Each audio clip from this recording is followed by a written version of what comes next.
जय हिंद साथियों, फिर से स्वागत है आपका एक न्यू वीडियो। तो जिस वीडियो का आप सभी को बेसब्री से इंतजार था, जिस वीडियो को आप सभी के बहुत से कमेंट आते फाइनल वीडियो आ चुकी है। जी हाँ, तो फाइनल कक्षा 11वीं का जो कृषि विज्ञान का आपका जो 13 दिसंबर को जो अर्धवार्षिक का जो पेपर होने वाला है, उसमें आपको कौन कौन से क्वेश्चन पढ़ के आना है, उसकी कंप्लीट जानकारी आपको इस वीडियो के माध्यम से मिलने वाली है। तो वीडियो बहुत ही इंपॉर्टेंट है, इसलिए वीडियो में आज तक बने रहेगा। यहाँ पर मैंने आपको जो पशुपालन के पेपर में और हिंदी के पेपर में जो क्वेश्चन बताए थे, वही के वही क्वेश्चन आपको मैं आपके पेपर में पूछे गए थे। अब यहाँ पर अब बारी है कृषि विज्ञान के बारे में। तो यहाँ पर आप कृषि विज्ञान में आपको कौन कौन से क्वेश्चन पढ़ के आना, उसकी कंप्लीट जानकारी मैं आपको यहाँ पर बताने वाला हूं। तो वीडियो बहुत ही इंपॉर्टेंट, वीडियो में आज तक बने रहेगा। यहाँ पर मैं आपको जितने भी क्वेश्चन बताऊंगा उन अगर आपने उन क्वेश्चनों को अच्छे से तैयार कर लिया तो आपका जो कृषि विज्ञान का जो पेपर है उसमें आप तबाही मचा दोगे। तो आइए मैं आपको यहाँ पर क्वेश्चन बताता हूँ कि आपको कक्षा 11वीं का जो कृषि विज्ञान का आपको जो अर्धवार्षिक का जो पेपर है उसमें आपको कौन कौन से क्वेश्चन पढ़ के आना है। लेकिन यहाँ पर मैंने आपको एक चैनल को सब्सक्राइब करने को कहा था, बोर्ड एग्जाम स्पेशल चैनल को। अगर अभी तक आपने सब्सक्राइब नहीं किया, बोर्ड एग्जाम स्पेशल चैनल को सब्सक्राइब नहीं किया, तो जल्दी जाकर सब्सक्राइब कर लीजिएगा। उसकी लिंक मैं आपको डिस्क्रिप्शन में दे दूंगा, क्योंकि बोर्ड एग्जाम स्पेशल चैनल इसलिए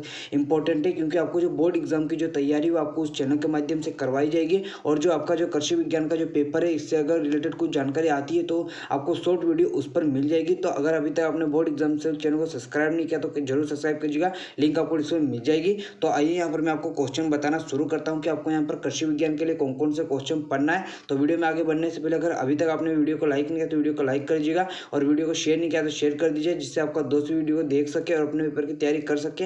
और चैनल को सब्सक्राइब जरूर कीजिएगा और बेल आइकन पर प्रेस कीजिएगा, जिससे मैं आपको बाकी पेपर की भी तैयारी करा सकूं। तो आइए, हमारे पास ज़्यादा टाइम नहीं, बिना टाइम वेस्ट किए मैं आपको यहाँ पर क्वेश्चन बताना शुरू करता हूँ और आप उसे नोट कीजिएगा, ठीक है। तो यहाँ पर आपका जो पहला चैप्टर है पदार्थ के गुण, जैसे कि आप सभी को पता होगा, मैं पशुपालन के पेपर में भी आपको मैंने बताया था कि हम इस बार जो तैयारी वो चैप्टर वाइज कर रहे हैं, जिससे आपका जो अर्धवार्षिक के साथ आपके वार्षिक परीक्षा की भी तैयारी अच्छे से हो जाए। क्योंकि अगर आप यहाँ पर चैप्टर वाइज तैयारी करोगे तो आपके जो अर्धवार्षिक की तो तैयारी होगी, साथ में आपके जो परीक्षा वार्षिक परीक्षा की जो फाइनल एग्जाम की तैयारी भी हो जाएगी। तो यहाँ पर मैं आपको चैप्टर वाइज क्वेश्चन बताने वाला हूँ कि आपको फर्स्ट पहले चैप्टर में से कौन सा क्वेश्चन तैयार करना है, दूसरे में से कौन सा तैयार करना है, तीसरे में से कौन सा करना है। आपके अर्धवार्षिक परीक्षा में टोटल 17 चैप्टर से क्वेश्चन पूछे जा रहे हैं। यहाँ पर मैं आपको सभी 17 चैप्टर के जो इंपॉर्टेंट क्वेश्चन है मैं आपको बताने वाला हूँ। तो यहाँ पर आप रियल पेपर के चक्कर में मत रहेगा। आप सभी को अगर इतने पेपर 3 पेपर हो चुके, अब पता चल जाएगा होगा कि रियल पेपर आपको कोई कहीं से नहीं मिलेगा। मैं आपको यहाँ पर जो क्वेश्चन बता रहा हूँ उन्हें तैयार कर लोगे तो यहाँ पर रियल पेपर आपको यहाँ पर अगर रियल पेपर 3 बार देने को भी बोले तब भी आप यहाँ पर आप सभी के सभी क्वेश्चन आप लिख कर आ जाओगे, ठीक है। तो यहाँ पर पहला क्वेश्चन क्या है, पल्लवन का सिद्धांत लिखिए। तो यहाँ पर पहला क्वेश्चन आपको तैयार करना है कि पल्लवन का सिद्धांत किसे कहते हैं, 2 नंबर में पूछा जाएगा। तो पल्लवन का जो नियम है, किसी वस्तु के किसी द्रव में तैरने के लिए, किसी वस्तु के किसी द्रव में तैरने के लिए वस्तु का भार उसके द्वारा हटाए गए द्रव के भार से कम होना चाहिए अथवा उसके बराबर होना चाहिए, ये पल्लवन का सिद्धांत है, ठीक है, नोट करो। उसके बाद यहाँ पर आपको जो दूसरा क्वेश्चन आपको तैयार करना है, साइफन की 2 सिद्धांत लिखिए। तो साइफन का जो पहला सिद्धांत है, साइफन तरल को गुरुत्वाकर्षण के विरुद्ध बिना पंप किए ऊपर की ओर बहाते हैं, और दूसरा ये केवल गुरुत्वाकर्षण द्वारा संचालित होते हैं, ठीक है। मैं यहाँ पर फटाफट इसलिए बता रहा हूँ क्योंकि अपने पास ज़्यादा समय नहीं है, बाद में हम अच्छे से समझेंगे, ठीक है। उसके बाद जो तीसरा क्वेश्चन है, मूल मात्रक क्या है, मोस्ट इंपॉर्टेंट क्वेश्चन है, पूछा जाता है मूल मात्रक क्या है और एक व्युत्पन्न मात्रक होता है। ये 2 परिभाषा 100% पूछी जाती है। तो आपको यहाँ पर तैयार करना है, वे मात्रक जो आपस में परिवर्तित नहीं किया जा सकते हैं मूल मात्रक कहलाते हैं। क्या है, वे मात्रक जो आपस में परिवर्तित नहीं किया जा सकते मूल मात्रक कहलाते हैं। इसी प्रकार यहाँ पर होता है, जैसे कि मैंने अभी बताया कि व्युत्पन्न मात्रक क्या है। तो ये वाला क्वेश्चन भी एक बार पढ़ लेना, दो लाइन की तो परिभाषा एक बार पढ़ोगे तो याद हो जाएगा। वे मात्रक जो एक दूसरे को से स्वतंत्र नहीं होते तथा मूल मात्रकों से उत्पन्न किए जाते हैं व्युत्पन्न मात्रक कहलाते हैं। व्युत्पन्न मात्रक किससे उत्पन्न किए जाते हैं, ऑब्जेक्ट में पूछ सकता है कि व्युत्पन्न मात्रक खाली स्थान से उत्पन्न किए जाते हैं तो मूल मात्रकों से उत्पन्न किए जाते हैं, जैसे कि क्षेत्रफल हो गया, आयतन हो गया, घनत्व हो गया, त्वरण हो गया आदि मूल क्या है, व्युत्पन्न मात्रक है, ठीक है। मूल मात्रक क्या होते हैं मैं आपको अभी बताने वाला हूँ। जैसे कि यहाँ पर पूछा है कि एसआई पद्धति में मूल मात्रकों के नाम एवं संकेत लिखे। ये क्वेश्चन 100% आपकी एग्जाम में देखने को मिलेगा, बहुत ही इंपॉर्टेंट है। आप उसे 6 स्टार भी दे सकते हो, 7 स्टार भी दे सकते हो, कितने भी स्टार दे दो, आपके पेपर में 100% इस क्वेश्चन से आपको क्वेश्चन पूछेगा ही, ठीक है। तो ये मोस्ट इंपॉर्टेंट क्वेश्चन है, तो आपको यहाँ पर तैयार करना है। जैसे कि यहाँ पर आपको क्या है, एसआई पद्धति में 7 मूल मात्रक होते हैं। ये ऑब्जेक्टिव पूछ सकता है कि एसआई पद्धति में कितने मात्रक होते हैं, एसआई पद्धति में खालिस्तान मूल मात्रक होते हैं। तो आपको बताना है कि एसआई पद्धति में कितने होते हैं, 7 मूल मात्रक होते हैं। कौन कौन से, लंबाई, दूसरा द्रव्यमान, तीसरा समय, चौथा ताप, विद्युत धारा, ज्योति तीव्रता और पदार्थ की मात्रा। अभी याद करना ये लंबाई, द्रव्यमान, समय, ताप, विद्युत धारा, ज्योति तीव्रता और पदार्थ की मात्रा। ठीक है, उसके बाद यहाँ पर इसका जो मूल मात्रक, जैसे कि लंबाई का मूल मात्रक क्या होता है, तो लंबाई का जो मूल मात्रक होता है मीटर। ठीक है, याद रखिएगा लंबाई का मूल मात्रक मीटर, द्रव्यमान का किलोग्राम, समय का सेकेंड, ताप का केल्विन, विद्युत धारा का एम्पियर और ज्योति तीव्रता का कैंडला और पदार्थ की मात्रा का मोल। अब इनके संकेत क्या है, जैसे कि मीटर का संकेत एम, किलोग्राम का कीजे केजी, सेकंड का स्मॉल एस, केल्विन का कैपिटल के, एम्पियर का कैपिटल ए, कैंडला का सी डी, मोल का मोल।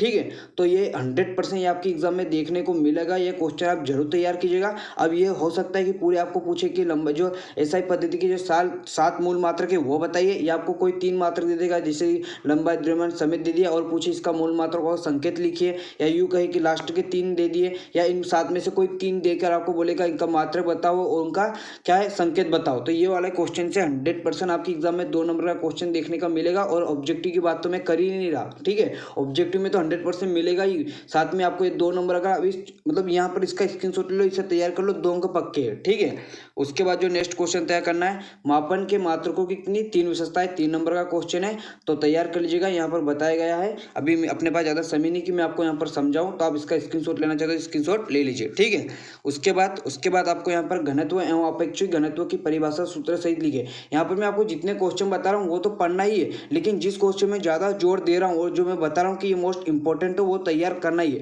जैसे ये वाला क्वेश्चन, जैसे कि मैंने मात्रक बताया कौन सा, मूल मात्रक। अब ये वाला क्वेश्चन भी मोस्ट इंपॉर्टेंट है, 100% आपको देखने को मिलेगा। एक क्वेश्चन या तो यूँ पूछता है कि घनत्व अपेक्षित घनत्व की परिभाषा सूत्र सहित लिखे, या यूँ भी पूछ सकता है कि घनत्व एवं अपेक्षित घनत्व में अंतर बताइए। ठीक है, तो यहाँ पर घनत्व एवं अपेक्षित घनत्व की यहाँ पर परिभाषा के साथ उसके सूत्र दिए गए। जैसे घनत्व किसे कहते हैं, किसी पदार्थ के एकांक आयतन के द्रव्यमान को उस पदार्थ का घनत्व कहते हैं। घनत्व की यहाँ पर परिभाषा दी गई है, जैसे कि घनत्व बराबर क्या होता है, द्रव्यमान बटा आयतन। और अपेक्षित घनत्व की परिभाषा क्या है, किसी पदार्थ का अपेक्षित घनत्व उस पदार्थ के घनत्व तथा 4 डिग्री सेल्सियस वाले पानी के घनत्व के अनुपात के बराबर होता है। तो आप इसका यहाँ पर पदार्थ का अपेक्षित घनत्व बराबर पदार्थ का घनत्व 4 डिग्री सेल्सियस वाले पानी का घनत्व। ठीक है, तो स्क्रीनशॉट ले लो।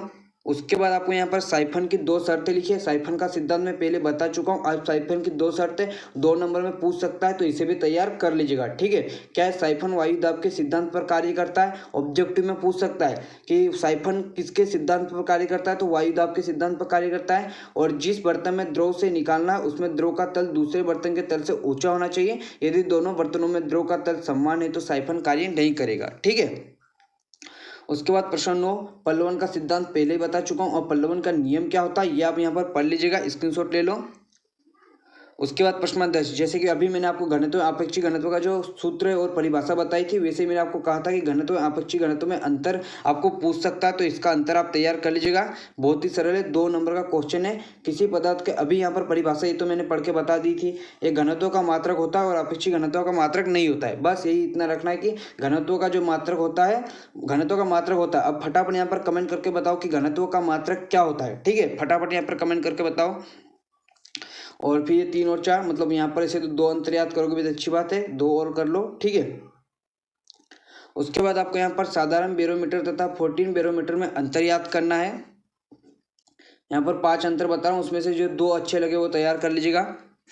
उसके बाद आपका जो दूसरा अध्याय है घर्षण, तो सबसे पहले घर्षण बल की परिभाषा आपको बताना है। पहला क्वेश्चन है घर्षण बल की परिभाषा, मोस्ट इंपॉर्टेंट क्वेश्चन है। जब एक चलती वस्तु दूसरी पर चलती है या चलने का प्रयास करती है तथा दोनों वस्तु के संपर्क में तलों के बीच गति विरोधी बल होता है, जिसे घर्षण बल कहते हैं। ठीक है, उसके बाद यहाँ पर नेक्स्ट क्वेश्चन आपको तैयार करना है, चरम घर्षण सीमांत को परिभाषित कीजिए। ठीक है, तो हो सकता है यहाँ पर सीमांत घर्षण बल की परिभाषा पूछा है, तो ये सीमांत घर्षण बल की परिभाषा पूछा है। ठीक है, सीमांत घर्षण बल किसे कहते हैं आपको यहाँ पर याद रखना है। ठीक है, तो नोट कर लो।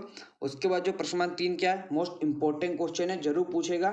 घर्षण के दैनिक जीवन में कोई 3 उपयोग 3 नंबर में पूछेगा। तो पहला, पैरों तथा जमीन के मध्य घर्षण के कारण हम पृथ्वी पर चल पाते, जो हम पृथ्वी पर चल पाते वो घर्षण के कारण ही चल पाते। ठीक है, उसके बाद दूसरा क्या है, घर्षण के कारण ही हम भोजन को चबा पाते हैं। ठीक है, उसके बाद तीसरा क्या, घर्षण के कारण ब्रेक लगाकर वाहनों को रोक पाते हैं। बहुत ही सरल 3 उपयोग है और बहुत ही अच्छे तरह से क्या है, पृथ्वी पर चल पा रहे घर्षण के कारण, भोजन चबा पा रहे घर्षण के कारण, ब्रेक जो वाहन आप भगा के ले जाते हो ब्रेक लगा रहे वाहन के घर्षण के कारण। ठीक है, मोटरसाइकिल जो चलाई होगी ना, मोटरसाइकिल को आप ब्रेक लगा कर, तो ब्रेक लगा कर वाहन को रोक किसके कारण, घर्षण के कारण। ठीक है, आप पेपर देने जाओगे बाइक लेके, ठीक है, ब्रेक लगाओगे, वो घर्षण के कारण, ठीक है। उसके बाद प्रश्न 4 क्या है, घर्षण से होने वाली कोई 2 या 4 हानियां, तो आपको 4 हानियां याद रखना है। तो घर्षण से होने वाली 4 हानि कौन कौन सी है? घर्षण के कारण मशीन के जो कल पुर्जे होते हैं वो घिस जाते हैं, घर्षण के कारण मशीन के घूमने वाले भाग गर्म हो जाते हैं, घर्षण के कारण मशीन की दक्षता कम हो जाती है, और घर्षण मशीन की गति को कम करता है, जिससे अधिक ऊर्जा व्यय करनी पड़ती है, ठीक है।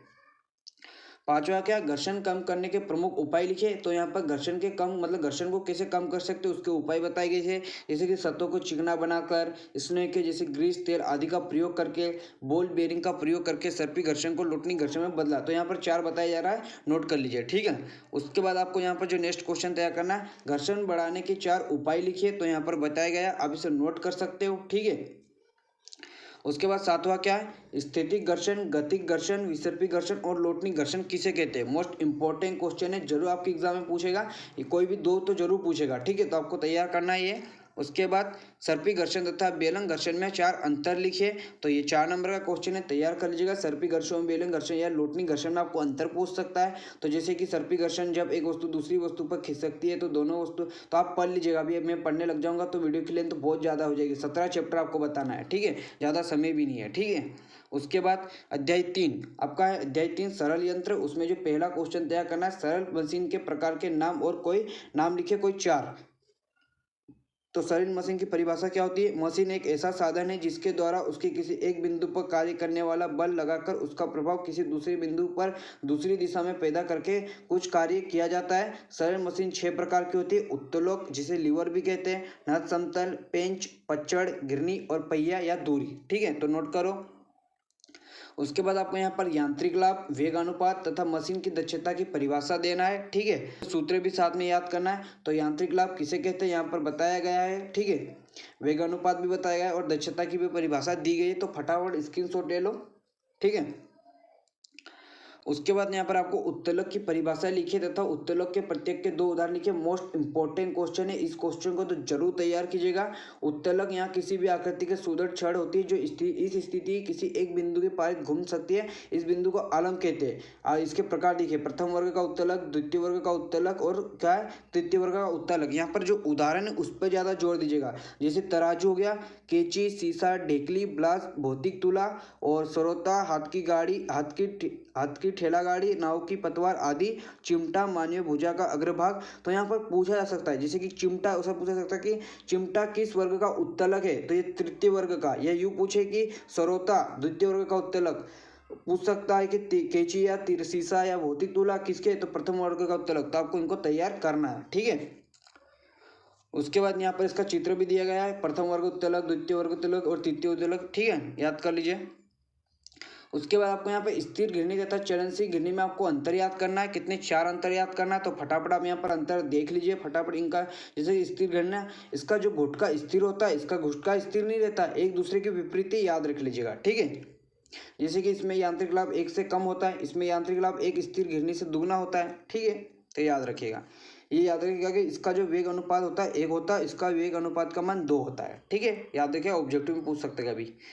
उसके बाद आपका जो चौथा चैप्टर है गुरुत्वाकर्षण, मोस्ट इंपॉर्टेंट क्वेश्चन है, क्योंकि इस चैप्टर से आपको 4 नंबर का क्वेश्चन दिखने को मिलेगा। टोटल 5 नंबर के क्वेश्चन इससे आने वाले, जिसमें एक 4 नंबर का होगा और एक ऑब्जेक्टिव, ठीक है। तो यहाँ पर आप देख सकते हैं गुरुत्वाकर्षण नियतांक कैपिटल जी तथा गुरुत्वाकर्षण त्वरण स्मॉल जी में अंतर याद करना है। कैपिटल जी और स्मॉल जी में अंतर याद करना है। 5 अंतर जरूर याद कीजिएगा, क्योंकि यहाँ पर जो दीर्घ उत्तर का जो 4 नंबर का क्वेश्चन है इसी से आपको इस चैप्टर से पूछेगा। तो कैपिटल जी तथा स्मॉल जी में अंतर याद जरूर करके जाइएगा, ठीक है, मोस्ट इंपॉर्टेंट क्वेश्चन है। उसके बाद आपको सरल आवर्त की परिभाषा एवं विशेषता बताना है। तो सरल आवर्त की परिभाषा और विशेषता यहाँ पर बताई गई है, तो ये भी आपको तैयार करना है। 4 नंबर का क्वेश्चन है, ठीक है। उसके बाद आपको न्यूटन के गुरुत्वाकर्षण नियम को समझाना है। तो न्यूटन का जो गुरुत्वाकर्षण का नियम यहाँ पर समझाया गया है, जैसे कि ब्रह्मांड में प्रत्येक पिंड दूसरे पिंडों को अपनी ओर आकर्षित करता है, किन्हीं 2 पिंडों के बीच लगने वाला आकर्षण बल का मान पिंडों के द्रव्यमान के गुणनफल होता है। तो आपको यहाँ पर जो इसका सूत्र है वो निगमित करना पड़ेगा। तो ये पूरा 4 नंबर का क्वेश्चन, थोड़ी मेहनत तो एफर्ट तो लगाना पड़ेगा, ठीक है। उसके बाद यहाँ पर कैपिटल जी तथा स्मॉल जी में आपको यहाँ पर संबंध स्थापित करना है, मतलब गुरुत्वीय नियतांक और गुरुत्वीय त्वरण में आपको यहाँ पर संबंध स्थापित करना है, ठीक है। अब यहाँ पर आप भाग नहीं सकते कि सर ये हमसे मैथ्स नहीं जम रहा, कहीं नहीं, ज़्यादा दिक्कत वाली बात नहीं, याद करोगे तो याद हो जाएगा।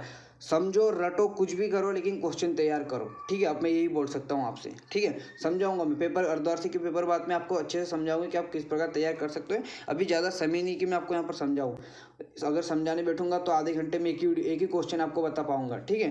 प्रश्न नंबर 5 क्या है, ध्रुवों पर गिरते हुए त्वरण का मान अधिक होता है क्यों। अब यहाँ पर आपको बताना है। ऑब्जेक्टिव में ये क्वेश्चन या यूँ पूछे, ऑब्जेक्ट मैंने कहा था ना कि इस चैप्टर से एक ऑब्जेक्टिव पूछेगा, तो याद रखिए पूछ भी सकता है कि गुरुत्वीय त्वरण का मान अधिक कहाँ होता है, तो ध्रुवों पर। अब यहाँ पर एक ऑब्जेक्टिव तो मैंने तैयार करा दी, अब क्यों होता है उसका कारण आप समझोगे, ठीक है। तो यहाँ पर बताया गया है, यहाँ पर आप पूरा व्यंजक याद करोगे, समझ जाओगे, क्योंकि यहाँ पर जो स्मॉल जी होता है वो जो क्या कह सकते हैं इसको, त्रिज्या के व्युत्क्रम, त्रिज्या के वर्ग के व्युत्क्रमानु, जो ध्रुवों की जो त्रिज्या होती है उसके वर्ग के व्युत्क्रमानुपाती होती है, ठीक है। मतलब अगर यहाँ पर गुरुत्वीय त्वरण बढ़ेगा तो जो त्रिज्या है वो क्या होगी, कम होगी, ठीक है, दूरी कम होगी। मतलब तथा यहाँ पर आप समझ सकते हो कि जहाँ आर का मान कम होगा वहाँ जी अधिक होगा, इसलिए ध्रुवों पर जो त्रिज्या का मान कम होने से वहाँ का जी का मान अधिक होगा। जो ध्रुवों पर त्रिज्या कम होती है तो इसलिए वहाँ पर स्मॉल जी का मान अधिक होता है, ठीक है, समझिए। अब इसे पूरा आप लिख कर अच्छे से याद करोगे। उसके बाद तो इसे याद कर लीजिएगा, ठीक है। निम्नों को संक्षिप्त में समझाइए। सरल आवर्त किसे कहते हैं, सरल आवर्त गति किसे कहते हैं, और प्रभाविकारी लंबाई क्या होती है, आपको ये समझाना है। दो नंबर के मतलब 4 नंबर के क्वेश्चन कवर होंगे, ठीक है। उसके बाद पृथ्वी की सतह के ऊपर जी के मान में परिवर्तन की गणितीय विधि से समझाए, ये वाला क्वेश्चन तैयार करना है, ठीक है। गहराई में जाने पर जी के मान में क्या परिवर्तन होता है, ये वाला क्वेश्चन देख लेना एक बार, ठीक है, नोट करो। उसके बाद आपका जो 5वां चैप्टर है ऊष्मा, हीट, उसमें जो पहला क्वेश्चन तय करना है, ताप किसे कहते हैं, ऊष्मा, कैलोरी, गुप्त ऊष्मा, विशिष्ट ऊष्मा, इन क्वेश्चनों का आपको तैयार करना है, ठीक है। तो इनकी यहाँ पर परिभाषा दी गई है, इसमें से आपको यहाँ पर तैयार करना है कि ताप किसे कहते हैं, ऊष्मा किसे कहते हैं, कैलोरी किसे कहते हैं, गुप्त ऊष्मा किसे कहते हैं, विशिष्ट ऊष्मा किसे कहते हैं। विशिष्ट ऊष्मा को थोड़ा अच्छे से पढ़ लीजिएगा। यहाँ पर पूछा जाता है कि विशिष्ट ऊष्मा का, यहाँ पर सब फटाफट आप यहाँ पर कमेंट करके बताओ कि विशिष्ट ऊष्मा का मान कितना होता है, ठीक है। उसके बाद उसमें विकिरण के 4 गुण आपको तैयार कर लेना है। और ऑब्जेक्ट में पूछा था कि प्रकाश का वेग कितना होता है, तो प्रकाश का ये यहाँ पर 8 होगा, ठीक है, 8 होगा। यहाँ 3 × 10⁸ मीटर पर सेकेंड, 8 है ये, 0 नहीं है, ठीक है, क्या 8, ठीक है, नोट करो। उसके बाद उष्मा संचरण की विधियाँ कौन कौन सी, तो उष्मा संचरण की जो विधियाँ है, पहली चालन, संवहन, विकिरण, आपको इन विधियों को याद करना है, ठीक है। उसके बाद प्रश्न नंबर 4 क्या है, ताप मापन के विभिन्न पैमानों के नाम लिखिए। तो यहाँ पर ताप मापन के मुख्य पैमाने सेल्सियस पैमाना, फ़ारेनहाइट पैमाना, रिगमर पैमाना, केल्विन पैमाना, ये याद करना है। प्रश्न नंबर 5 ऊष्माधारिता की परिभाषा आपको याद करना है। ऊष्माधारिता की परिभाषा आपको यहाँ पर फटाफट पढ़ लीजिए, ठीक है। तो ये पार्ट 1 वीडियो, इसमें मैंने आपको 1 से लेकर 5 तक के जो चैप्टर है उसके इंपॉर्टेंट क्वेश्चन बताए। अब जो बाकी के 6 से लेकर 17 के जो इंपॉर्टेंट क्वेश्चन आपको पार्ट 2 में बताए जाएंगे।